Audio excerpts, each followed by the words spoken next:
નમસ્તે વિદ્યાર્થી મિત્રો, હાર્દિક સર એકેડમીની યુટ્યુબ ચેનલમાં આપ સૌનું ખૂબ ખૂબ સ્વાગત છે. આજનો જે વિડીયો લેક્ચર છે એમાં આપણે ચર્ચા કરશું 1 એપ્રિલના તમામ અગત્યના કરંટ અફેર.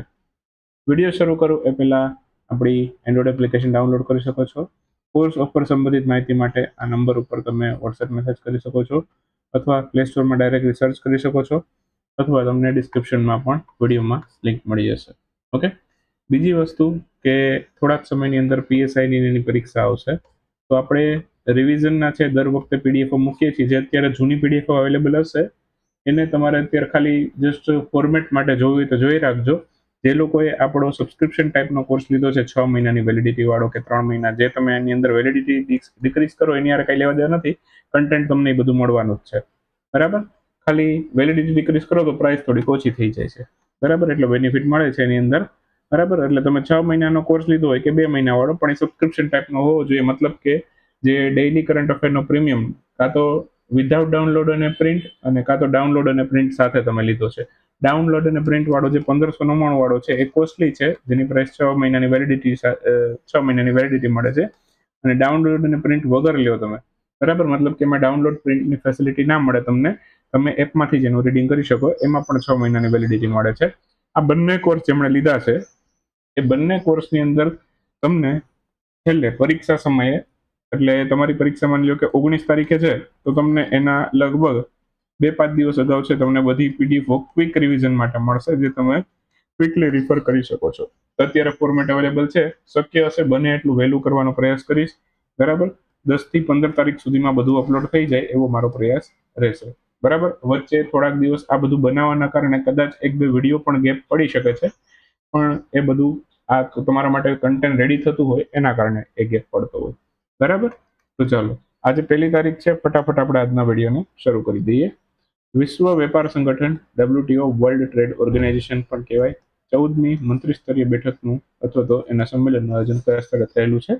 તો આ કેમરૂન ખાતે થશે. આન્સર આવશે ઓપ્શન બી, કેમરૂન. તો હાલમાં જ વિશ્વ વેપાર સંગઠન વર્લ્ડ ટ્રેડ ઓર્ગેનાઇઝેશનનું 13મું મંત્રી સ્તરીય સંમેલન છે, બરાબર, એ કેમરૂનમાં થયેલું. વર્લ્ડ ટ્રેડ ઓર્ગેનાઇઝેશનની વાત કરીએ તો વૈશ્વિક વેપાર અને નિયમિત કરતું એક મહત્વપૂર્ણ સંસ્થા છે. આ WTOની સ્થાપના ક્યારે થઈ? તો કે 1 જાન્યુઆરી 1995માં થઈ હતી. ક્લિયર? એનું હેડક્વાર્ટર ક્યાં છે? તો કે એનું હેડક્વાર્ટર જીનીવાની અંદર આવેલું છે. જીનીવા ક્યાં છે? તો કે સ્વિટ્ઝરલેન્ડની અંદર આવેલું છે. ઓકે. WTO છે અગાઉ કયા નામે ઓળખાતું હતું? તો WTO અગાઉ ઓળખાતું હતું GATT ના નામથી, જેને કહેવાય છે general agreement on tariff and trade. GATT ના નામથી, ગટ નામથી ઓળખાતું હતું. તો આગળથી પછી WTO એનું નામ પડી ગયું છે. મંત્રી સ્તરીય સંમેલન જે છે, મિનિસ્ટરીયલ કોન્ફરન્સ, WTOનું સર્વોચ્ચ નિર્ણય લેતું મંચ પણ ગણવામાં આવે છે. દર 2 વર્ષે યોજાય છે આ. ઓકે. પ્રશ્ન પૂછે તમને WTOની જે મંત્રી સ્તરીય સંમેલન છે દર કેટલા વર્ષે યોજાય છે? તો કે દર 2 વર્ષે યોજાય છે. ઓકે. બાકી 160 થી વધારે સભ્ય દેશો છે હાલમાં WTOના. જે 13મું લેટેસ્ટ હતું, બરાબર, એ 2024માં 2 વર્ષ પહેલા થયેલું હતું યુએઈના અબુધાબીમાં.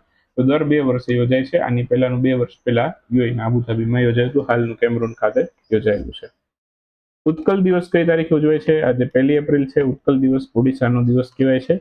હાલમાં જ 1 એપ્રિલના રોજ ઉત્કલ દિવસની ઉજવણી થઈ છે. અત્યારે 89મો ઉત્કલ દિવસ આપણે ઉજવી રહ્યા છે. 1 એપ્રિલ 1936ના રોજ ઉત્કલ ઓડિશા રાજ્યની સ્થાપના થઈ હતી. એકચ્યુઅલમાં 89 નહીં, 90મો હશે, બરાબર. તો 1 એપ્રિલ 1936ના રોજ ઓડિશા રાજ્યની સ્થાપના થઈ હતી. તો એની યાદમાં આ ઉત્કલ દિવસ ઉજવાય છે. તો 90મો ઉત્કલ દિવસ છે એમ પણ કહી શકો. ઓડિશાના મુખ્યમંત્રી છે મોહનચરણ માઝી. ત્યાંના રાજ્યપાલ છે હરિબાબુ કંભમપતિ.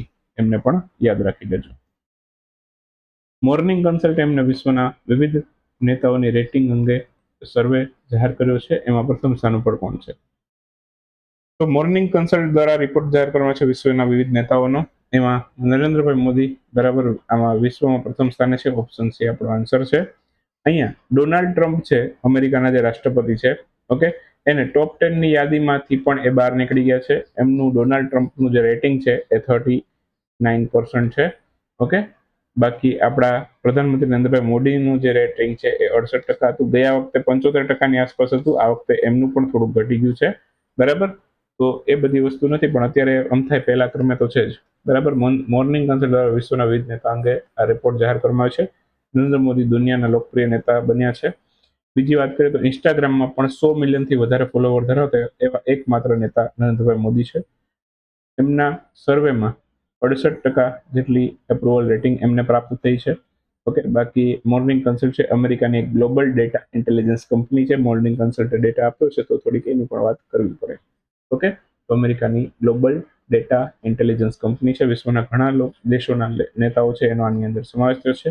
બીજો ક્રમ દક્ષિણ કોરિયાના નેતાનો છે, તેને પણ યાદ રાખી લેજો. ઓકે,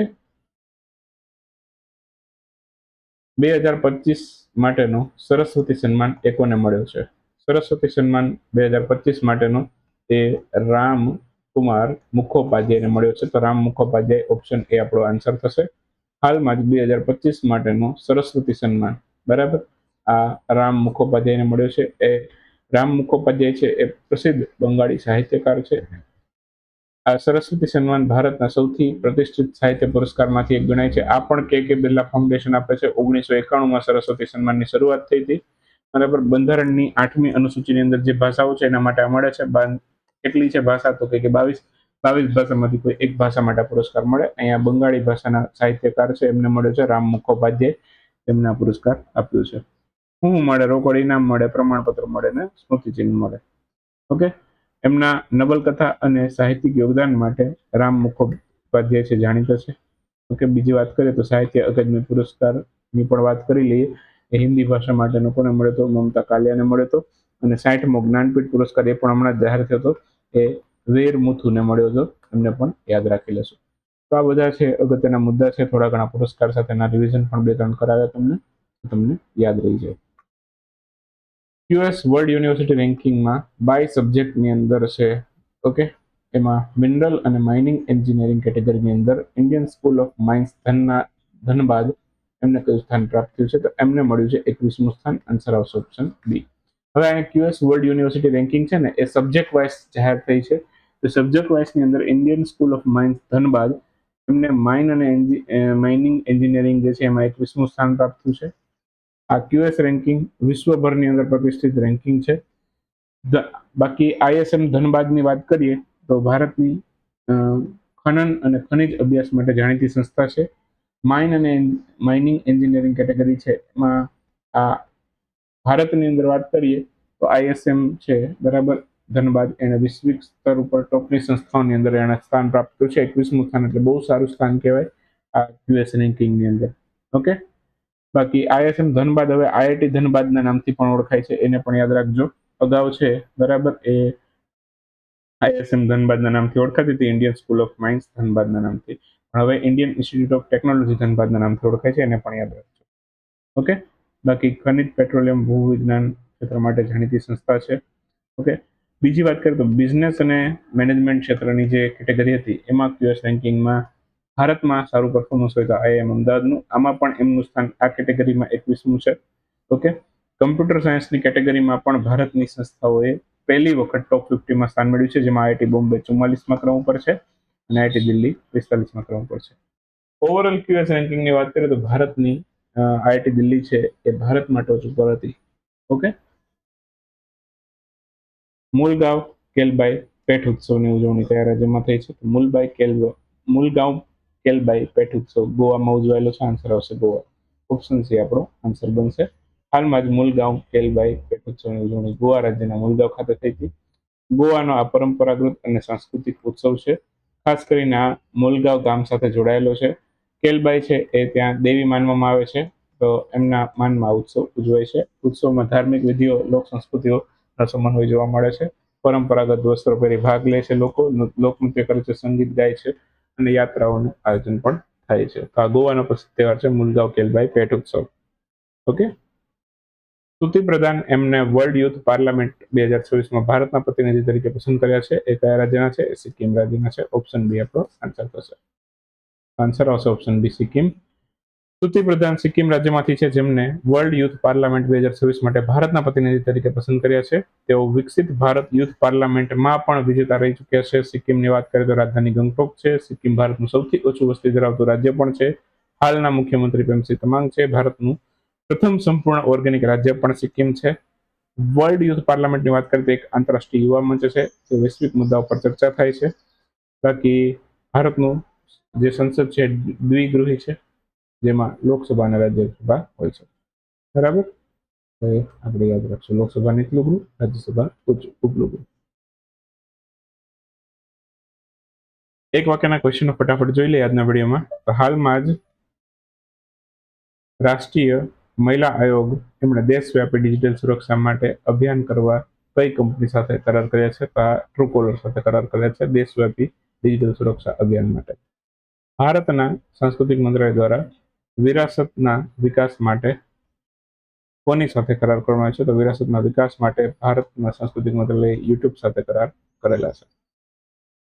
કઈ સંસ્થા દ્વારા પોતાના પરિસરમાં Krishnamurthy Tandon school of artificial intelligence સ્થાપના થઈ હતી? તો આ Krishnamurthy Tandon school of artificial intelligence આ IIM અમદાવાદમાં આની સ્થાપના થયેલી છે. ઓપન એઆઈએ એશિયા પ્રશાંત માટે પ્રબંધ નિદેશક તરીકે કોની નિયુક્તિ કરી છે? તો આ કિરણ મણીની નિયુક્તિ કરી છે. પ્રધાનમંત્રી નરેન્દ્રભાઈ મોદીએ કયા દેશમાં યોજાયેલ G7 શિખર સંમેલનમાં ભાગ લે છે? તો ફ્રાન્સમાં યોજાવાનું છે G7 શિખર સંમેલન. મોદી સાહેબ એમાં ભાગ લેશે. હાલમાં જ પિરિયા સ્વામી કુમારન એ કયા દેશમાં ભારતના હાઈ કમિશનર તરીકે નિયુક્ત થયા છે? તો એ યુકેની અંદર ભારતના નવા હાઈ કમિશનર બન્યા છે. નોકિયા ઇન્ડિયા દ્વારા પોતાનો કન્ટ્રી બિઝનેસ લીડર તરીકે કોની નિયુક્તિ કરવામાં આવી છે? સમર મિત્તલ છે એમની નિયુક્તિ એમણે કરી છે. આંતરરાષ્ટ્રીય સંગીત મહિલા દિવસ કઈ તારીખે ઉજવાયેલો? આ 28 માર્ચે ઉજવાયેલો આંતરરાષ્ટ્રીય સંગીત મહિલા દિવસ. કયા દેશમાં વર્ષ 2023માં માતૃ મૃત્યુ છે એ 24,700 જેટલા નોંધાઈ ગયા છે? 2023માં માતૃના મૃત્યુ જે છે બરાબર એ 24,700 જેટલા ભારતમાં નોંધાયા હતા. આન્સર આવશે ભારત. વન ઉત્પાદનોના પ્રમાણ સર્ટિફિકેશન જાહેર કરનારું સૌથી પહેલું ભારતનું રાજ્ય કયું બન્યું છે? તો વન ઉત્પાદનો માટે પ્રમાણ સર્ટિફિકેશન આંધ્રપ્રદેશ જાહેર કરે છે. આવું કરનારું એ સૌથી પહેલું રાજ્ય બનેલું છે. બસ, તો આ સાથે જ 1 એપ્રિલના વિડીયો સમાપ્ત કરશું. બરાબર, મળીશું 2 એપ્રિલમાં. ત્યાં સુધી રજા લેશું. આવજો. Good night. Thank you for watching.